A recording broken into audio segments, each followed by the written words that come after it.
আমার কাছে এই যে স্টল আজকে এই যে উদ্যোক্তা মেলা, এই উদ্যোক্তা মেলাটা নারী জাগরণে যে উদ্যোক্তা হয়ে উঠতে এদের কতটুকু ভূমিকা রাখতে পারে এরকম উদ্যোগ মেলাগুলো, এবং একজন নারী উদ্যোক্তা হিসাবে নারীদের উদ্যোক্তা হওয়ার ওঠার এই বিষয়টা কীভাবে দেখছেন?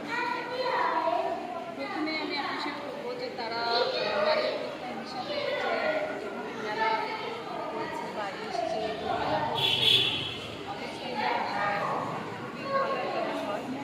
কারণ আমরা যারা উদ্যোক্তা তারা কিন্তু কাজ থেকে ছোটো ছোটো কাজ থেকে কিন্তু আমরা ধীরে ধীরে ধাপ বাই ধাপ আমরা হচ্ছে তো আমাদের প্রথমে পরিচিতির জন্য প্রচারের প্রসার একটা কথা আছে, তো প্রচারের প্রসার যদি করতে হয় তো সেক্ষেত্রে কিন্তু মেলাটা একটা বড় প্লাস পয়েন্ট, যেখানে আসবে একজন পার্সনকে আরও 100 জন চিনবে, একজন ক্লায়েন্টের মাধ্যমে চিনবে বা পাশাপাশি যারা আরও আদার্স উদ্যোক্তা আছে তাদের মাধ্যমে চিনবে।